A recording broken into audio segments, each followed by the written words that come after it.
pamusoro ichechi yaMwari. Mashoko edu anhasi tinomawana kubva kubhuku raDeuteronomy 16 kubva pavhesi 13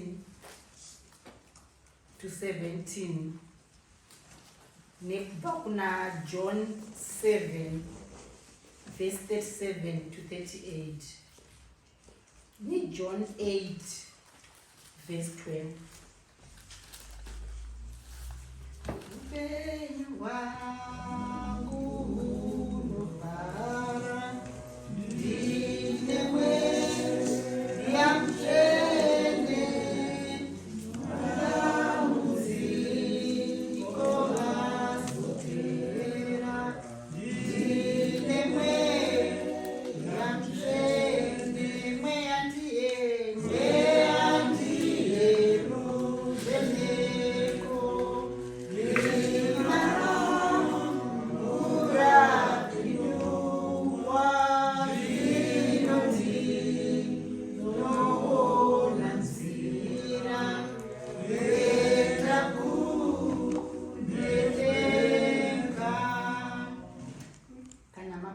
ndichatangisa kuverenga kubva kuna Deuteronomy 16 verse 13 to 17. Soro shoko ripo unoti mutambo mikuru yegore rimwe nerimwe. Verse 13, unofanira kutamba mutambo wamatumba mazuva manomwe. Kana wapedza kuunganidza zvose zvapaburiro rako nechisviniro chako chewaini, unofanira kufara pamutambo wako, iwe nomwanakomana wako, nomwanasikana wako, nomuranda wako, nomurandakadzi wako, nomuRevhi wako, nemweni wako, nherera neshirikadzi vari mukati mamasuo ako. Unofanira kutambira Jehovha Mwari wako mutambo mazuva manomwe panzvimbo ichatsaurwa naJehovha, nokuti Jehovha Mwari wako uchakuropafadza pazvibereko zvose zveminda yako napamabasa ose amaoko ako, kuti ufare kwazvo. Varume venyu vose vanofanira kuuya pamberi paJehovha Mwari wako katatu pagore panzvimbo yaachatsaura, pamutambo wechingwa chisina kuviriswa, napamutambo wamavhiki, napamutambo wamatumba. Havafaniri kuuya pamberi paJehovha vasine chinhu. Mumwe nomumwe ngaauye nechipo mumaoko ake sezvaanogona, sezvawakaropofadzwa naJehovha Mwari wako sezvaakakupa. Ndichaverenga kuna John 7 verse 37 and 38.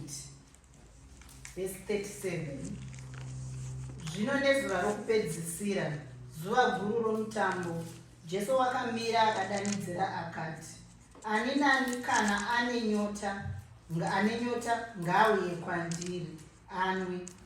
Unotenda kwandiri sezvakarehwa nerugwaro, nzizi dzemvura mhenyu dzichayerera dzichibva mukati make. Ndichaverenga John 8 verse 12. Zvino Jesu akataurazve navo akati, ndini chiedza chenyika. Unonditevera haangatongofambi murima, asi uchava nechiedza choupenyu. Mwari akomborere shoko rake nokuti rinoenda. Amen. Mazvita mubereki nekubereka kwakanaka. Mai Chimera takukusirai nguva ino. Muishandise kutumwa kwamaitana Mwari. Musambozeza taura izvo Mwari vakutumai. Vakumbira kuti tivaimbire hymn 100 tichibva tavasiyira nguva. Upenyu wangu unofara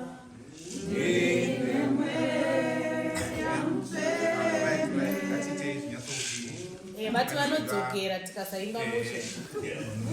I think I'm not bad guy. I'm very different guy. I'm tonight. I'm not married to enough.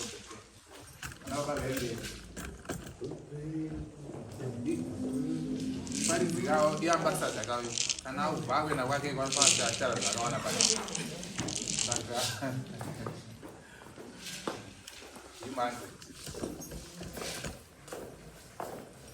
upenyu wangu unofara ilemwe ya mseme madamu ziko haropea ilemwe ya mseme ya uyo wea miyedu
kuti ndinge ndiri pano ndokutenda Mwari, ndokutenda Mweya Mutsvene, ndokutenda naJesu andibvunza tinondosvikira pazuva ranhasi.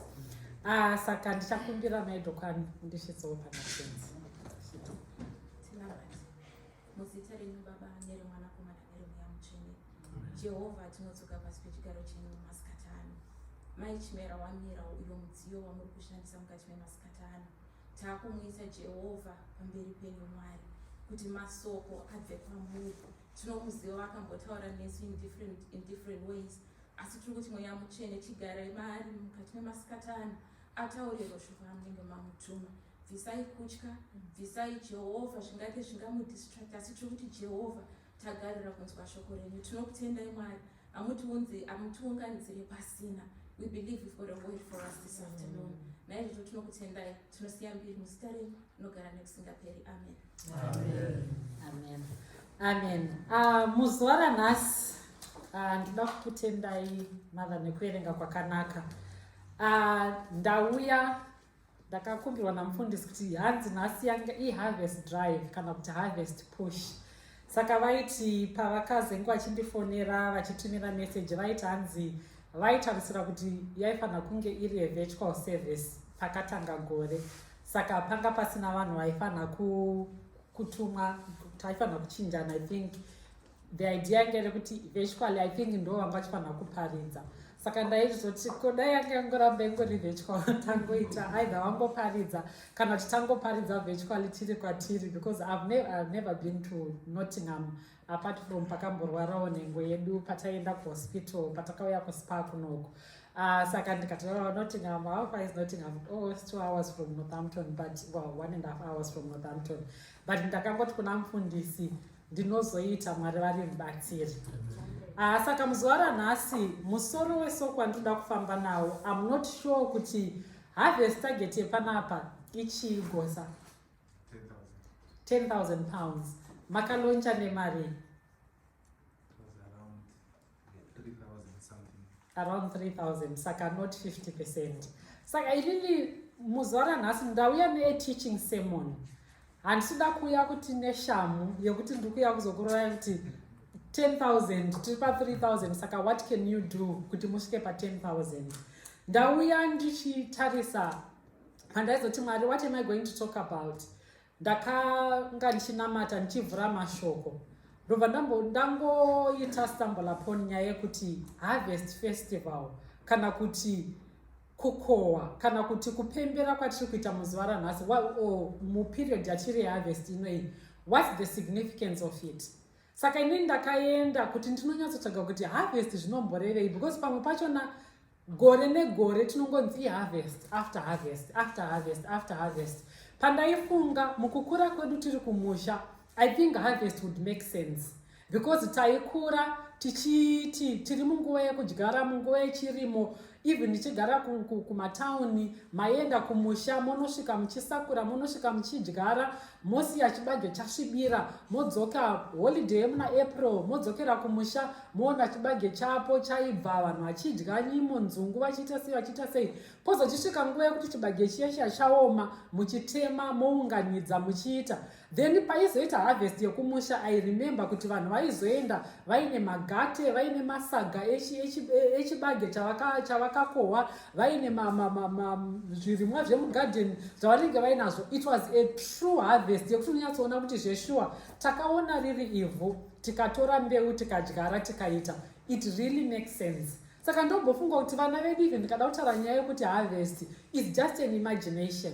But I think vanhu vakawanda vakuru vari munomu tikatotaura nyaya yekuti harvest kana kuti kukohwa tese tinoziva kuti chii. Saka ndaitaura ndichifunga ndichiti yes, tinayo like a significant example yatinoita yekukura kwatakaita, yekwatakabva kumusha, yataiziva kuti harvest process inomira sei. But soko rinombotaura kuti chii, then how did it come about kuti maKristu tizonzi tinofanira kuita harvest festival, tinofanira kupemberera harvest festival. Saka ndo pandakasvika pakuchinjera shoko. Pamanga muchipa chidzidzo, inini I'm known very well kuti ndinoda kuita history, kuverenga kuti zvakambobva papi, whatever scripture ndeichiverenga ndeichida kudzokera muBible kana kuti kuita research yekuti history yachona zvakambobva kupi, then we apply it to us today, zvinomeka more sense. Saka musoro wangu weshoko uri kuti harvest festival, does it have any significance for us today? Ndo mubvunzo wandiri kukusiyira Nottingham kuti muri munguva yeharvest, but does it signify ine zvainoreva here kwamuri as ma-individuals and then kwamuri as a church? Then mochizochisvika matargets, yes they are there, akasetwa maybe panapa kana kubva kuchurch kana kumission area, pamwe mutoriwo nematargets amakaseta mumhuri menyu or as an individual kuti gore rinoda kubvisa mari yakati. But patinezenge tataura taona kuti yakamboita come about sei, hopefully zvichazobatsira kuti mwoyo wenyu usununguke, zvichabatsira kuti mwoyo wenyu unzwe kusundwa kuti at the end of the day taita harvest, takohwa, zvese zvinofanira kudzokera kuna Mwari. Mbiri yese inofanira kupiwa kuna Mambo Jesu, mbiri yese inofanira kupiwa kuna Mweya Mutsvene, nekuti ndivo vanotigonesa. Saka pandaizotarisawo kuna Deuteronomy kwataverenga, vana veIsraeri vanga vakakomborerwa pakuti mazuva avaifamba vanga vaine a step by step instruction, more or less like a direct instruction yaibva kuna Mwari. And Mwari tichitarisa 40 years dzavakafamba mugwenga vachiburiswa kuEgypt, he was physically amongst them, presence yavo yanga iripo. Moses achienda kunotaura, achibva asvika achitaura kuti Mwari ari kuda kuti muite zvakati, Mwari ari kuda kuti mufambe, Mwari ari kuda kuti mumire, Mwari ari kuda kuti muite sei. Even vaizosvika pakusatendeka vachizova disobedient, but Mwari vanga vaine a direct contact kubva kuna Mwari. Asi isusu mukurarama kwedu yezvinezvi hatisisina that direct contact yekuti zveshuwa Mwari vari pakati, Mwari vati timire, Mwari vati tisimuke, Mwari vati we pray tichingobhiliva kuti Mwari kuburikidza nesoko ravo vanotaura kunesu. Saka pandaizotarisa nyaya yeharvest yanga iri nyaya yekuti zvoni hanzi it was one of the 3 festivals dzaiitwa throughout the year.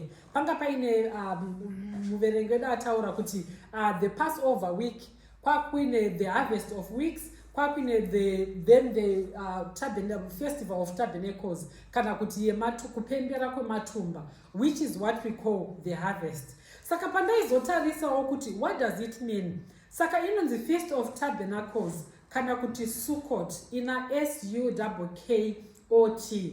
Yainzi, it was one of the 3 great pilgrimage feasts yekuti vana veIsrael all over Israel vaifamba kubva kwakasiyana-siyana. Kutanga vanga vangori varume chete, but anyway I think it's still practiced yekuti vanhu vese varume vakadzi nevana vanoenda. Saka pavaizoenda ikokoko vaifamba from all over north, south, east, west yeIsrael vonosangana kuJerusalem. Vasvika kuJerusalem ikoko yaitwa mune hanzi wiki rinonzi Tishri, a month called Tishri, which is the 7th month, I think, which is September or October time. And it was a feast of tabernacle, would last for 7 days. Saka vaisvika kubva toti muse Monday kusvika muse Sunday vachipembera. Saka pavaizosvika apa vachipembera vana veIsrael vanga vaine zvinhu 6 zvandichataura nezvazvo zvavaita the significance of it. Yataverenga paverse 13 or paverse 14 pekuti it was a time of rejoicing. Yanga iri nguva yekupembera nekurumbidza. And vana veIsrael during that time they didn't even need encouragement, because kunenge kuri kuonana vachitarisa kuti the last feast of tabernacle yavakaita kana kuti harvest yavakaita throughout the year vanenge vasina kuonana zvakare in the atmosphere yekurumbidza kana kuti feast of tabernacle. Saka vanenge vachizotaura nyaya, vachiseka, vanenge vachizoimba, vachitenderera. Panga paine my instructions on how they were supposed to do it. And one of the things, I think they had to have a fruit on one hand and then 3 branches dzemuti on the left hand. Yanga iri specified. Yavaizotenderera vari mudungwe vachirumbidza, vachiimba, vachinamata for 7 days. Saka for those 7 days, the 8th day, it was supposed to be the climax, where they all come together, vakuchinamata, vakuchirumbidza nekutenda kuburikidza, nekurangarwa kwavanenge vaita. One of the things that happened as well, yaikoincide pakuti ndo yanga iri nguva yekupera kwemwaka wekuti vabva mukukohwa. Vanenge pavanouya inenge iri nguva tomboti yechirimo kuri kumusha, kwekuti ezvinezvi nawo vari kutenda kuti Mwari makatipa simba rekuti tive tinorima, zvingave zviri zvirimwa mumagadheni, muminda, zvipfuwo zvese zvavanenge vakawanirwa nyasha naMwari mugore iroro, vanenge vakuchiuya nazvo nawo vachiti Mwari makazviita kuti yes takashanda tikava nenguva. For those 7 days vanenge vasiri kushanda, inenge ingori nguva yekupembera, but vari kutenda kuti takakohwa, tauya nazvo kuna Mwari kuti tive tinotenda. Saka pandaizotarisa kuti vari mukati mekurumbidza nekupembera nekunamata nekutenda, isusu patiri munguva yeharvest inoi, chii chatiri kutenda nacho Mwari? What are we rejoicing about? Chii chatiri kurumbidza nacho Mwari? Kubva harvest yegore rakapera Nottingham, I know kuti chese tanga tiri mulockdown, hamuna kusangana, but chii as an individual chauri kutenda nacho Mwari? What are you rejoicing about? Chauri kufara kuti Mwari the provision. Vamwe vedu mabasa haana kupera. Kuna vanhu vane mabasa akapera during lockdown. kune vamwe vanhu vakarwara during lockdown, vamwe necovid iyoyo vakabatwa nayo. Some people are still struggling nelong covid right now, yekuti here maresidual. Vamwe vanhu vakashaya, not necessarily because of covid, but delays in treatments akaitika because zvinhu zvese zvakamira. Asi isusu tiri pano, nyama nemweya zviri pamwe chete. Totadza kupembera here nekutenda nekufara seNottingham.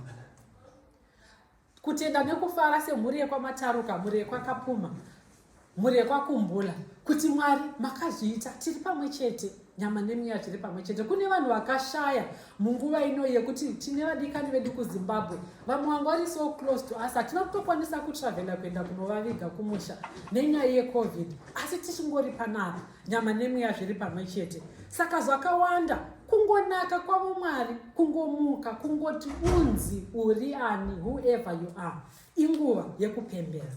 Saka ndopatwa neverse 13 kuti hanzi, people were told to rejoice at the feast and they needed no encouragement. Saka ndikuti ndikani munguva yeharvest inoi inguva yekufara, inguva yekupembera. Chii chauri kupembera nacho pamberi paMwari? The second thing, hanzi yanga iri nguva yekurangarira. It was a time of remembering. Saka pandaizotarisawo kuti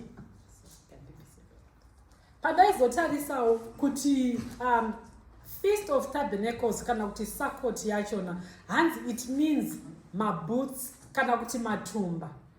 Saka vana veIsraeri pavaizofamba vachienda kuJerusaremu, vanga vasinganogari muchechi, vanga vasinganoite matende ekuti vano camping, but panga paine tunonzi tumatemporary shelters kwavaizovaka. And zvinhu zvanga zvakanakira nguva iyoyo, panga paine ma-specifications of how they had to do it. Panga paine 3 walls that they had to build. Kuri kumusha tingati anenge ari kaimba kemapango kanenge kaine 3 walls, because one of the walls they had to be able to see zuva richibuda, they had to be able to see mvura ichiuya. Saka vaivaka voisa, then votenderedza nemafruits nemavegetables. Mukaenda nezvi, if you Google, unoona even kuti right now, even to this date, kunana ma-Jews that still practice that. It's an affair yekuti it's ma temporary dwellings. During that time, they were supposed to stay for those 7 days vachirara mumatumba iwawe avanenge vavaka. But nezvanzi, all they have to do kungoita a meal in there yekungoti vari kutenda. Saka munguva iyoyo, what they were supposed to do kwakuri kurangarira. So they were remembering 40 years dziya dzakafambwa nemadziteteguru avo mugwenga, kuti munguva iyoyo Mwari akavasesedza, havana kufa nenzara, akavapa mana. Even the journey that they were supposed to do, it was supposed to last them 60 days. But for those 40 years dzavakatenderera due to disobedience, vaizosvika pakurangarira vachibva vagara mutumba itototo. Tunoratidza kuti munyika yavari kugara, it's only temporary. And ndo nguva yanga iri yekurangarira madzitateguru avo. Saka ndandichifunga ndikati munguva ino yeharvest, it's a time for remembrance. And ndandichifunga ndichirangarira ndikati one nhengo yenyu, I know my chingona is not with us, but munguva ino yeharvest ndo imwe nguva yekuti it's remembering those people vamanga muinavo vasisiri pakati penyu.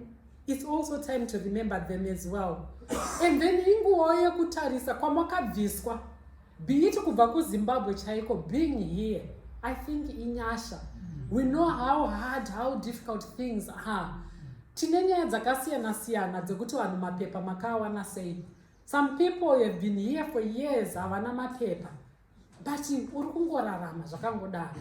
Uri kukwanisa kuya kuchechi, vamwe vari kukwanisa kuenda kumabasa, vari kuita sei, zvinhu zvakangoti tsaka-tsaka, but Mwari wangori nesu. It's a time to remember kwatakabviswa kuti tinge tiri pano. Even vamwe vanhu nenyaya yeCovid, there was an opportunity for some people, vamwe mapromotion kumabasa, vamwe dzimba, vamwe vaichemera nyaya yevana, vamwe vaichemera zvinhu zvakasiyana-siyana. It's a time to remember kuti if it wasn't for his grace, dzisiri nyasha dzavo Mwari, where would I be today? Vamwe vacho vamwe vedu tinokanganwa upenyu hwatiri kurarama muzuva ranhasi. Yanga iri misodzi maybe a year ago. Taichema pamberi paMwari tichinamata, but tinovarayirwa nekuti zvaringana now tinokanganwa where we come from. Munguva inoyi yeharvest, it's a time of remembrance. Yekwawakabviswa naMwari, yezvatakachemera kuna Mwari, yezvatakakumbirira kuna Mwari. Yes, pamwe inogona kunge iri material wealth, yes inogona kunge iri health, yekuti pamwe madiagnosis yekuti hatisati tatomaziva, but inguva yekurangarira kuti takangodaro Mwari zvakatitsaka-tsaka. He remains God. Vana veIsraeri pavaienda hanzi vaizosvika pakudzamisa pfungwa dzavo kuti yes tiri pano, zvakatitsaka-tsaka zvakanaka, we remember and we are thankful. Kuti even Mwari nedisobedience yakaitwa nemadzitateguru avo havana kuvadestroya, havana kuva nyasha dzavo dzakaramba dzichiwedzerwa nazve, because his mercies are new each and every morning. Nekutadza kwaunoita mudikani, nezvese zvatinoita zvinoita tisafanire kumira pamberi paMwari, asi zvakangodaro vanongotirangarira. It's time of remembrance.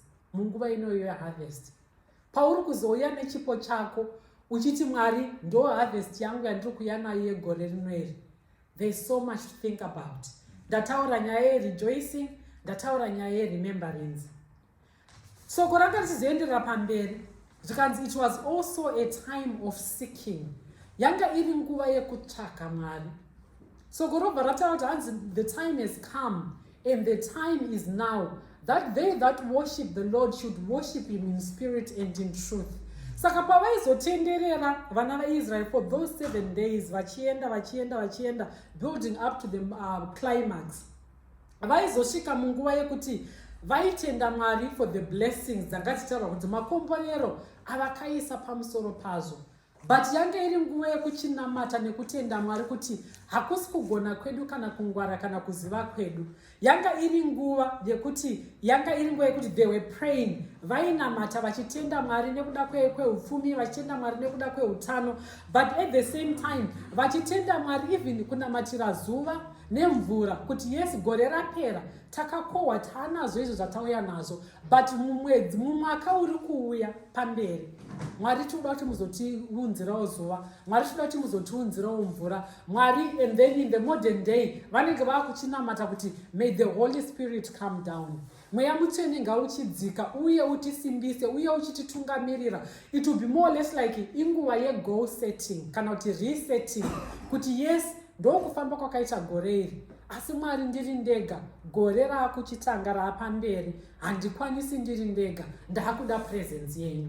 Saka munguva ino yeharvest, yes tiri kupembera zvatakaitirwa naMwari, yes tiri kutenda zvatakaitirwa naMwari, but it's also a time of prayer. It's also a time of seeking his face, kuti yes Mwari gore rino maybe target isusu kuNorthampton tine anonzi ma1000 club, yekuti akatanga about 2 years ago, yekuti 1000 club ndeyekuti semhuri nemhuri tinoti tiri kubvisa 1000 this year. Hongu 1000 club iriko, but uchireflecta zvawakaitirwa naMwari, is 1000 even enough to say kuti Mwari, this is what you're worth in my life. Vamwe vedu nenyaya idzodzi dzeCovid, mashift rates they were double what you were normally paid before COVID. Vamwe vedu maopportunities akaita ekuita madirector, ekutanga macompany, mari dzamakutambira imari dzinotyisa, but you are still saying £200 for the whole year for harvest, it's enough. Kuna Mwari. Ndikukunyengererai vadikani. Ndanzi ndiuye kuzopusha nekudriver, but inini handisi kupusha. I'm trying to come at a level yako as an individual. Uchiita reflect, uchitarisa zvawakaitirwa naMwari. It's not even, there's not a value that we can place in terms of Mwari kuna Mwari. Kangani kekuti izvezvizvi tikabuda nevana munomu, take away chaiyo. Apana iparidza kuNorthampton 2 weeks ago achara kuti zvoni Nando's, vana vanoti nhasi toda take away. Nando's for a family of 5, baba nevana 3, munoburitsa 60-70 pounds just for that take away yekuti mudye. But patanga tiri pa lockdown, kungoita hayo standing order yekuti 5 pounds inobuda every week. towards offering yako 5 pounds, not even talking about 10 pounds or 20 pounds. 5 pounds inobuda every week. Vanhu, they were not doing anything munguva towards offering. I'm not even talking about harvest. Inguva ino yekuti you can think kuti yes, I'm going to do a standing order for my harvest. Ndukuda kuita 20 pounds a month. Yekukoti iri kuenda towards standing order for harvest. Gore richizopera ukatarisa 20 times 12, 20 pounds times 12. How much is it at the end of the year? 200. And it's easy. Standing order iri kuita. But kwakanzi kwaita chakati chiri kudiwa mari, kwaita kwakati kuda kuendwa kuma holiday anga chataurwa. How much money are we wasting? But kuti tichifunga kuti titende Mwari kuti for those blessings, if kuti tive even nemota dzatinodriver, kuti tive nemabasa atinawo, tive nevana, our siblings, our parents kuZimbabwe, vazukuru, vanasekuru vangataonzi ma70s, kuwanirwa nyasha dzakadii kuti ukwanise kuona vazukuru nevazukuru vazukuru vako. Inyasha. Kazhinji kachona patinotarisa, tinosvika pakuona kuti kutsvaka Mwari tinonyanya kumutsvaka munguva pazvinenge zvakatitsaka-tsaka. But I'm challenging you right now kuti pane kuna Job panotaura kuti hanzoni every morning paunomuka you are supposed to command your morning. But even to command your year kuti Mwari ndiri kuuya, I'm seeking you. Ndikuda kuti mundiudze kuti mugore ra2022 harvest inoi, maybe I'm too late because handina kuuya for the launch. Matova set for my targets, but you can, I know you're going to exceed 10,000 anyway. But for gore riri kuuya iri, pamuri kunamata muchitsvaka Mwari, chingoti Mwari tivhurire iwo. Muchipewa a sense of meaning mukati meupenyu. Patinenge tichizonamatira, tikupei zvinokodzera nekutipa kwamunenge muchizoita.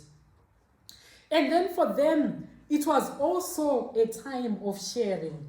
Pandatanga kuverenga pa verse 13, panga pachinzi, you shall rejoice in your feast, you and your son and your daughter and your male servant and your female servant and the Levite and the stranger. Pari kutaurwa vanhu vakasiyana-siyana. Saka yange iri nguva yekushare. Saka munguva inoi kwakuine shirikadzi dzanga dziri pakati pavo, kwanga kuine nherera dzanga dziri pakati pavo, kwanga kuine ma-immigrants. Ezvo tiri munguva yeUkraine. Pane here vari pakati pedu panapa vakasarudza without hangu kuti vanhu simudzai maoko. Painzi ma-immigrants from Ukraine vari kutsvagirwa dzimba. Some of us, we've got ma-extra rooms, but munhu unotanga kufunga kuti kuti ndigare nemurungu kuti ndiite sei, you know, you can't. Or even, all right, if you don't want to accommodate someone, kokuendesa or even 5-10 pounds towards Ukraine, kuti for the refugee, for the immigrants. But chienda kure kwese ikokoko, ko pakati penyu Nottingham, muno mune shirikadzi, muno mune nherera, muna nasekuru, muna nambuya, pamwe vari kutotambudzika. There is so much that happened munguva yeCovid. There were some people that were laid off for the 1.5-2 years, vanga vasina mabasa, vachitoenda kuenda kuma food bank. Pakati pedu panapa, either even at local level, at mission area, but we had to identify those people. Inguva yekushare munguva ino yeharvest. Ndonguva yekuvarangarira. You go, pamwe pachona, it doesn't even have to come from lay leader, can to come from anyone. Uchiziva kuti pakati pedu mukereke medu, pane nherera, pane shirikadzi, just to make a difference. Kune vari kurwarirwa pakati pedu. You just go and do something. It's not even nyaya yekuti material things. You can just go. Wongonosvika woti nhasi ndauya kuzongokuklinira imumba menyu if you want, kana kuti muda kuti ndikungonotengera magrosari, ndauya kuti ndiende kunokuitirai something. Ndo zvimwe inguva yeharvest is the time for sharing. KuZimbabwe kune nherera hatingatotauri, kune ma-orphans. I think vanhu vakawanda we are doing twinning nemachechi edu atinayo. One of the things that tirikuita nevana vedu kuNorthampton gore rino ndechekuti tiri kuti for Christmas, for mahampa, wo identify was someone that's in the church that we have been twinned with.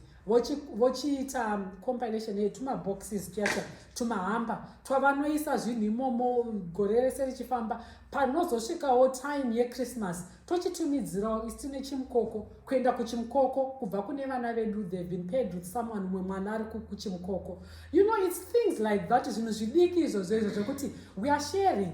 Saka munguva ino yeharvest, even kumafood bank emunomu, kuita one of the things inini ndiri kuoutreach kuchechi kwedu takati we are doing maperishable gifts ekuti at the end panouya vanhu every Sunday pane box riri panze vanhu vari kuuya neanything chiri perishable, tini rebeans, remadomasi, mapasta, matoothpaste, zvinhu zviripo. Then we take those things, we take them to our local food bank. Hatisi kuziva kuti zvinhu izvozvo zviri kubenefita ani, but tiri munguva yeharvest, a time of sharing. Haisi yekungoshare mukuzivana basi, but inguva yekuita reach out for the less privileged in the society, the poor, vanhu even tikadzokera muBible, munguva yana Boaz, Mwari anoinstructa kuti pamunokohwa paya munoita muchisiyirirawo zvimwe. Saka zvamuri kusiyirirawo ndezvipi zvokuti vana Ruth vachauyawo vachinhonga seNottingham mukati memhuri yenyu munguva ino yeharvest? Ndezvipi zvamuri kusiyawo muchiendesa? Pamwe pachina kusiya kunogona kunge kusiya kwokuti ndabvisa kana ndiri muclub 500 kana 200 but 50 pounds iri kuuya kuharvest, but not necessarily focused on me but for the benefit of someone else. And then it was also a time of gathering together. Saka yanga iri munguva yekusangana. Sevana veIsrael from north to south, they said they were coming patemberi. Time rukonatidza just 2 more minutes. Patemberi pavaiuya. Saka munguva ino yeharvest, it's also time to come together. Ndikutenda Mwari kuti nawo tamunguva ye-face to face. So Nottingham ndonguva yekuti every Sunday, even kuma sections kuya kwataurwa, breaking bread together, doing my activities together, muchinamata, muchikurudzirana, muchifara muri pamwe chete. That's also what the definition of harvest was. Kusimbisana mukunamata, kusimbisana mukutaura, mukusimbisana muvana vedu, renewing my friendships. Nezvimwe tinoziva kuti mumakomiti umu munomboita nguva dzekukakavadzana, vision yechechi, vision pamwe mukutaura muleadership. During this harvest time, and it's a time of gathering together. Yekuti tichisimbisa ukama hwedu. Even kuna Psalms 33 utatanzi, behold how blessed or pleasant it is for the brethren to go together in unity. Munguva ino yeharvest, it's a time of coming together. Then the final thing chandinoda kutaura nezvayo, hence it was also harvest to be observed. It's also supposed to be a time of thanksgiving. Tinotaura kuti harvest in thanksgiving.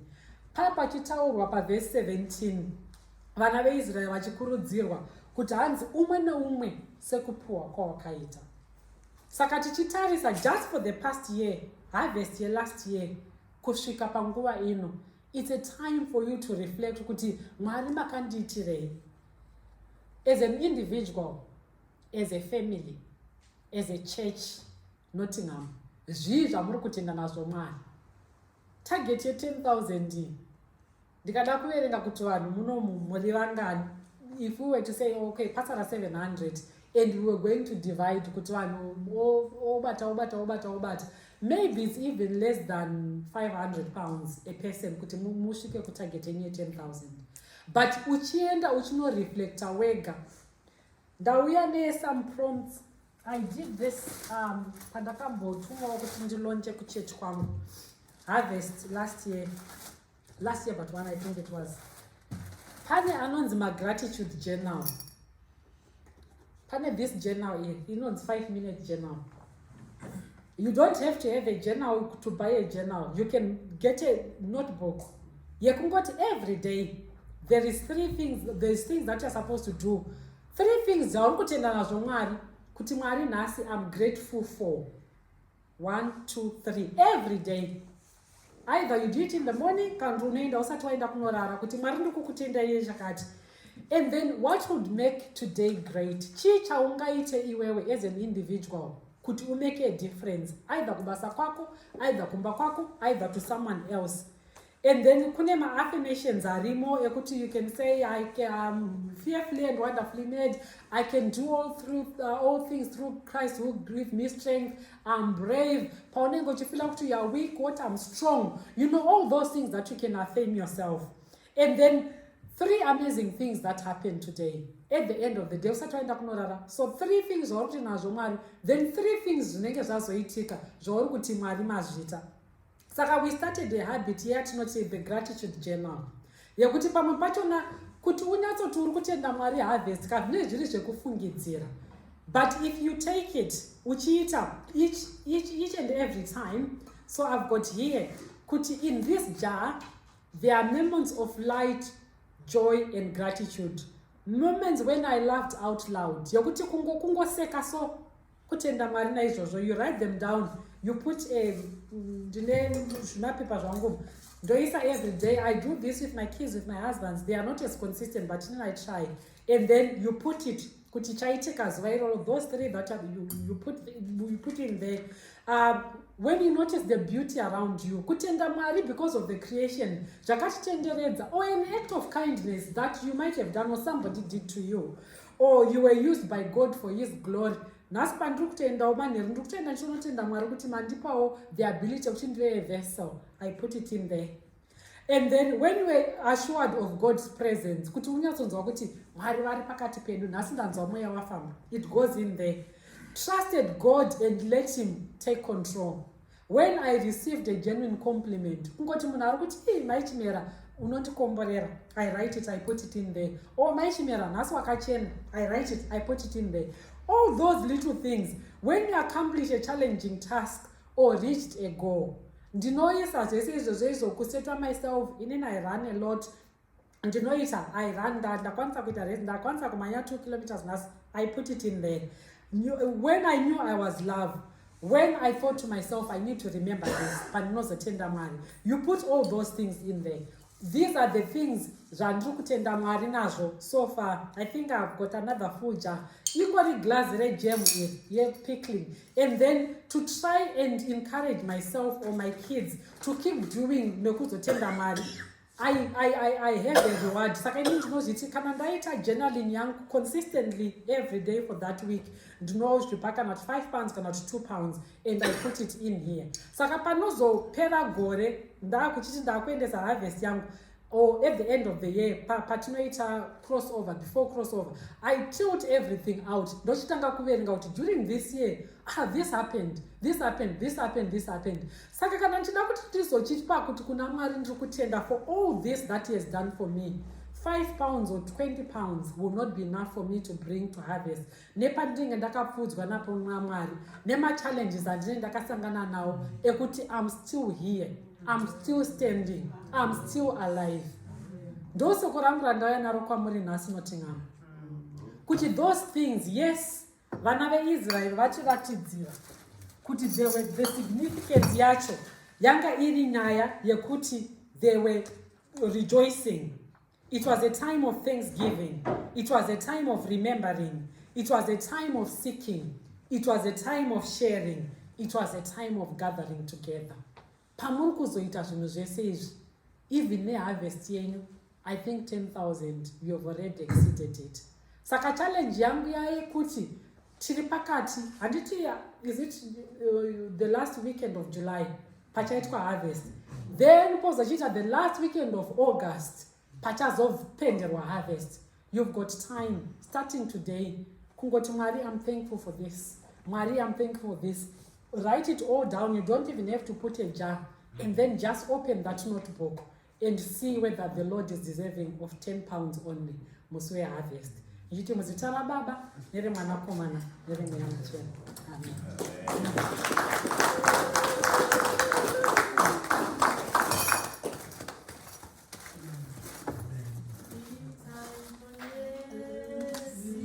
Don't say I'm going to